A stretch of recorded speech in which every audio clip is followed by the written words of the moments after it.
yoldaşlar, bugünkü video dərsimizdə sizlərə müəllimlərin iş saatı barəsində danışacağım. Bildiyimiz kimi, bu məsələni gündəmə gətirən Cənab Nazirimizin müavini İdris müəllim olmuşdur. Əslində bu məsələ ən vacib olan məsələlərdən biridir. Hal-hazırda bizdə müəllimlərin əmək haqqısı dərs saatları ilə ölçülür. Bunun da bir əsası var. Bu 11 iyun, Nazirlər Kabinetinin 11 iyun 2016-cı ildə 270 nömrəli qərarı ilə tənzimlənir. Burada nədir məsələ? Bu qərara əsasən müəllimlər ali və orta ixtisas təhsilinə və iş stajına görə əmək haqqı hesablanır. Yeni qaydalara etiraz edən böyük bir kütlə var əslində. Yəni onların dedikləri nədir? Mən sizə deyim. Mənim 5, 6, 7 saat dərsim var. Niyə mən məktəbdə əlavə oturmalıyam? Əslində belə deyim mən sizə, bu qanunvericiliyə uyğun şəkildə tənzimlənən bir formadır, bir qaydadır, nizamdır. Əvvəla Əmək Məcəlləsinin 93-cü maddəsinə əsasən müəllimlərin həftəlik iş saatı 36 saatdır. Nə qədərdir? 36 saat. Bunu bir yerə yazırıq, yadda saxlayırıq. Yəni bu 36 saat özü də 2 hissəyə bölünür. Neçə hissə? 2 hissəyə. Hansı hissələrdir? Bunun bir hissəsi audit olunan AO, bir də audit olunmayan hissələr var. Olmayan da, indi olunmu, belə yazaq. Audit olunmayan hissəsi var. Audit olunmuş hissə nə deməkdir? Mən sizə deyim. Misal üçün, sənin dərs saatların audit olunmuş hissə deməkdir. Misal üçün, biz dedik ki, müəllimin neçə saat dərs olmalıdır? 36 saat dərs olmalıdır. Audit olunmuş hissəyə uyğun olaraq sənin akademik saatlarından söhbət gedir. Misal üçün, deyirəm, 20 saat dərsim var. 36 saatdan 20 saat dərsi çıxanda, yəni audit olunmuş hissənin çıxanda yeri nə qədər qalır? Yerdə qalır 16 saat, düzdür? Bax, bu 16 saat audit olunmayan hissə hesablanırdı. 20 saat dərsə görə də sən əmək haqqı alırdın. Yeni qaydalara uyğun olaraq, belə deyim mən sizə, bu 5 günlük müəssisələrdə iş sistemi, belə deyim mən sizə, 8 saat olacaq 5 günlük müəssisələrdə. Nə qədər olacaq? 8 saat. 6 günlük müəssisələrdə nə qədər olacaq? 7 saat. Niyə görə 8 saat, 7 saat deyirəm? Çünki bu 8 saatın daxilində 5 günlük müəssisədə 1 saat nahar fasiləsidir. Eyni zamanda da 6 günlük müəssisədə 1 saat nahar fasiləsində əlavə olaraq toplayanda bu sistemə gəlir.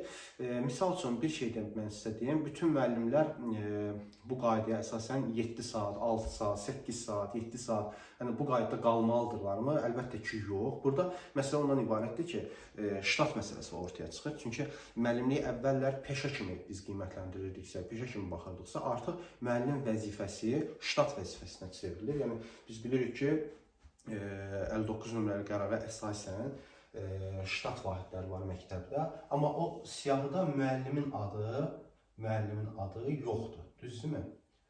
Bəzən Bakı məktəblərinin hətta birində qarşıma çıxmışdı sosial şəbəkələrdə, müəllimi ixtisara salmışdılar. Sonradan ibtidai sinif müəllimi idi. Həmin müəllim məhkəmə yolunun işinə bərpa olunmuşdu. Niyə görə? Saat yox idi. Amma müəllimi ixtisara salmaq mümkün deyil. Aydındır. İxtisara salmaq mümkün deyil. İxtisar necə aparılır? İxtisar Əmək Məcəlləsinin 70-ci maddəsinin B bəndinə uyğun şəkildə aparılır. Amma bu müəllimə aid edilə bilməz. Niyə görə? Çünki 9 nömrəli qərarda ştatda yoxdur müəllim adı. Aydındırmı? Yaxşı. Ştatla hesablanacaqsa əmək haqqı bir ştat nə qədər olacaq? Biz bilirik ki, hal-hazırki durumda, vəziyyətdə bir ştat neçə saatdır? 18 saat dərs deməkdir. Yəni, bir müəllim 18 saat dərs aparırsa, bu tam ştatla işləmək deməkdir. Və bu qaydalar tətbiq edilərsə, məktəbdə müəllim ən çox nə qədər dərs apara bilər? Əvvəlki dövrlərdə biz deyirik ki, 36 saatdır. Bu 36 saat təqvim saatı ilə qarışdırmayın. Yəni, bunun akademik saatı var. 36 saat qədərdir. Amma yeni qaydalara uyğun olaraq artıq bir müəllim 36 saat deyil, maksimum 27 saat apara bilər. Təbii ki, hansı müəssisələr var? Onlar da müəssisələrə uyğun şəkildə bölünəcək. Necə aparılacaq? Bu 27 saat məsələsi 2 növbəli məktəblərdə olacaq. Bir növbəli məktəblərdə bu 27 saat məsələsi mümkün deyil, alınmayacaq. Yəni biz bilirik ki, tam ştat nə qədərdir? 18 saatdır. Yəni 18 saat dərsi olan müəllim məktəbdə nahar fasiləsi daxil 5 günlük müəssisədə 8 saat olmalıdır. Biz bunu necə bənzədə bilərik, necə yadda saxlaya bilərik, necə təsəvvür edə bilərik? Misal üçün, hərbi rəhbərlərlə bağlı. Hərbi rəhbərlər biz bilirik ki, onlar vəzifə maaşı alır və 8 saat iş vaxtı var onların, 8 saat. Aydındır. Yəni, eyni zamanda 8 saat dərs bunların vəzifə maaşına daxildir. Yəni, bu adam 6 saat, 7 saat, 8 saat dərs aparırsa, misal üçün, və yaxud 4 saat dərs aparırsa, eyni qaydada olaraq vəzifə pulu alırlar bunlar. Düzdürmü? Nə artıq, nə eski. Yox, əgər 8 saatdan artıq dərs apararsa, bu onların artıq apardıqları saat əmək haqqlarına təsir edir, yəni əlavə olunur. Eyni qaydada da bu müəllim üçün də aiddir. Yəni digər müəllimlər üçün də, ştatlı olan müəllimlər üçün də. Yəni çünki biz dedik axı, müəllim artıq saat hesabı işləyəcək. Yəni ştatlı işçi olacaq. Yaxşı, bir sual da ortaya çıxır. Bir dəqiqə bunu qoyun bura. Misal üçün, necə deyim mən sizə? Elə müəllim var ki, o 18 saat dərs aparmır da. Misal üçün 9 saat dərs aparır. Düzdür? Yaxşı, 9 saat dərsi olan müəllim də 8 saat məktəb olacaq. Xeyr, bu absurddur. Çünki biz dedik ki, tam ştat 18 saatdır. Yəni, aydın bax, buradan yazın, 18 saat sənin bir ştatındır. Ştat. Düzdürmü? Yaxşı, 9 saatda 18 saatın yarısı olduğu üçün, düzdür, bu olacaq 0.5 ştat. Aydındır? Ştat. Obşik belə. Yəni, 0.5 ştatda əlbəttə ki, 8 saat məktəbdə qalmalı deyə bir şey yoxdur. Avtomatik olaraq 0.5 ştat vahidində çalışan işçi nə qədər məktəbdə qalacaq, müəssisədə daha doğrusu, bu eləyir 3.5 təqvim saatı qədər. Aydındır? Yəni, sən dərsini keçdin, bu demək deyil ki, əvvəlki dövrlərdə, yəni belə deyim də, yəni indinin özünə bu sistem hələ tətbiq olunmayıb deyə, bu belədir. Yəni, mən dərsimi keçim, çıxım gedim evə.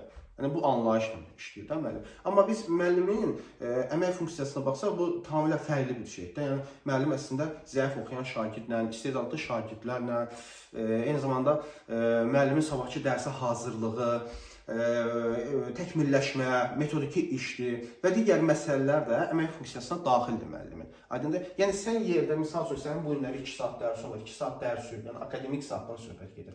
2 saat dərsi keçsəm, çıxım gedim evə, yox, elə bir şey yox. Sən oturub əmək funksiyaya uyğun olaraq sən çalışacaqsan. Bu əslində, belə deyim mən sizə, rəhbər vəzifədə çalışanların bir qədər işini rahatlaşdırır. Niyə görə? Çünki məsuliyyət rəhbər vəzifədə çalışanların boyunda qalır. Yəni, məktəbdə hər hansı bir hadisə baş verirsə, pis mənada hadisədə, yəni yaxşı olmayan hadisə baş verirsə, məsuliyyət kimin üzərində qalırdı? Direktorun, müavinlərin və digər rəhbər şəxsin üzərində qalırdı. Amma artıq, belə deyim mən sizə, bu qayda tətbiq olunandan sonra təbii ki, bu belə olmayacaq. Çünki artıq müəllim özü də ştatlı işçi olur.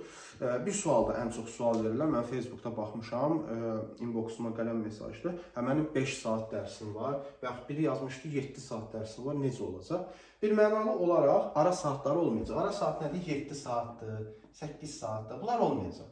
5 saat ola bilər. Misal üçün 9 saat ola bilər, 13-14 saat ola bilər, 18 saat ola bilər. 2 növbəli məktəb isə 27 saata qədər də ola bilər. Yəni 27 saat ştat yarım deməkdir. Çünki ştatımız bizim nə qədərdir? 18 saatdır. Onun yarısı 9-dur. 18 plus 9, yəni toplayana nə qədər? 27-yi verir də, düzdür? Yəni maksimum bu qədər dərs apara bilər, amma 2 növbəli məktəblərə aiddir bu qayda. Yəni bu qaydalar əslində bir şey deyim, bu mənim markerimdə nəsə problem oldu. Yəni, bu qayda əslində məktəblər üçün yaxşı bir haldır. Eyni zamanda rəhbər vəzifədə çalışanlar üçün bu qiymətləndirilə bilər. Amma yenə də deyirəm mən sizə, 36 saatın özü tam təqvim saatı deyil. Burada akademik saatlar audit olunan saatdır. Yəni, əmək haqqına təsir edən, yəni ona görə sən əmək haqqı alırsan, doğru dildə desək. Amma audit olunmayan saatlarında isə saydığım zəif oxuyan şagirdlərdir, metodiki işdir, sabahki dərsə hazırlıqdır və s. və ilaxır. Bunlara hazırlıq üçün yaxşı bir, necə deyim, müsbət bir məqamdır bu. Əslində bu çoxdan tətbiq olunmalıydı, amma təəssüflər olsun ki, bu qədər gecikdi. Amma ziyanın yarısından qayıtmaq özü də bir xeyirdir. Bəs yaxşı, ştatlı işçi nə deməkdir? Ştatlı işçi biz Əmək Məcəlləsinin 3-cü maddəsində anlayışlar hissəsi, yəni 3-cü maddə anlayışlardan danışır. Yəni, sırf kitab cümləsindən deməyəcəm. Yəni, ştatlı işçi çalışdığı müəssisəyə hər gün getmək deməkdir. Misal üçün, sən 2 saatda gedir. Misal, 5 saat dərsi var müəllimin, düz deyil. 5 saat dərs nə qədərdir? Ştata çevirəndə nə qədər eləyir? Bu da 0,25 ştat deməkdir, düzdürmü? 0,25 ştat. Bu da eləyir, məktəbdə sən olacaqsan 2 saat. Yəni 2 təqvim saatı qədər. Yəni akademik saatları çıxdım, misal üçün deyirəm də 2 dəqiqə, 45 dəqiqə, 90 dəqiqə çıxdım. Yerdə nə qədər qaldı? 120 dəqiqədə 2 saat, düzdürmü? 120-dən 90-dan yerdə qalır yarım saat. Sən yarım saat məktəbdə qalmalısan. Aydındır. Yaxşı, bu repetitorun qarşısını alacaq? Xeyr, almayacaq. Niyə görə repetitorun qarşısını almayacaq? Çünki repetitor müəllim, belə deyək də, yəni müəllimlərimizi ayırmaq kimi anlaşılmasın mənim sözüm. Repetitor müəllim əlbəttə ki, belə bir sistemdə nə edəcək? Əlverişli qaydası var. Bunu tam ştat işləməyəcək. Yəni 18 saat dərs götürməyəcək. Çünki o 7-8 saat məktəbdə qalmalıdır. 5 günlük müəssisəsi nahar fasiləsi daha 8 saat, 6 günlük müəssisəsi 7 saat qalmalıdır. O tam ştat 18 saat dərsi götürmür. Misal üçün 9 saat dərs götürəcək, misal olaraq dil ədəbiyyat müəllimidir, misal olaraq deyim. 9 saat dərsdə ki, məktəbdə qalmalı, bu da 0,5 ştat deməkdir, axı düzdür. O məktəbdə olmalıdır 3,5 təqvim saatı qədər. 9 saat dərsini keçəcək, yəni çıxıb gedəcək. Başa düşdün, niyə görə çıxıb gedəcək? Çünki o tam ştat deyil, 0,5 ştatdır 9 saat dərs. Aydındır? Yəni, bu bir məna olaraq repetitorun qarşısını alacaq düşüncəsini yaratmasın sizlərdə. Əksinə, belə deyim də, repetitorlarda bu formada addım atacaqlar. Yəni, bu görünən bunu deyir bizə. Ümumən isə digər müəllimlərimizdə bir mənalı olaraq ştatlı vəzifəyə keçməsi daha yaxşı oldu. Yəni, niyə görə? Burada artıq cədvəl məsələsi də öz əhəmiyyətini itirir. Yəni, biz bilirik ki, yaxşı olmayan hallardan biri məktəblərdə dərs sistem müdürləri bəzən belə olur, bəzən yox. İndi eşitirik də, deyir, hərbi sahəsində çalışanlar, bir də təhsil sahəsində çalışanlar bunu yaxşı bilir. Yəni, səs soraq tez yayılır da, başa düşürsünüz necə? Cədvəllərin tutulması, tərtib edilməsi və s. biraz xoşagəlməz hallar baş verir. Amma indiki sistem əgər qəbul edilərsə, tətbiq edilərsə, cədvəlin elə də böyük əhəmiyyəti olmayacaq. Çünki onsuz da müəllim ştatlı işçidir. Misal üçün 18 saat dərsi var. Seravno bu adam 8 saat, 7 saat nahar fasiləsi daxil 5 günlük müəssisə, 6 günlük müəssisəyə bölünmə şərti ilə məktəbdə olacaq. Bunun üçün artıq, yəni daha doğrusu onun üçün artıq cədvəlin bir o qədər əhəmiyyəti olmur. Misal üçün əvvəllər mənim pəncərəm çoxdur, pəncərəm var şurada. Pəncərəm çoxdur deyənlər indi deyəcək ki, biraz pəncərəni çoxsa. Çünki arda-arda dərsə girmək istəməyəcəklər. Yəni, ümumən təhsil sahəsində bu yeniliyin olması yaxşı bir haldır. Bir mənalı olaraq da ki, bu rəhbər vəzifədə çalışan şəxslərin bir qədər işini yüngülləşdirəcək.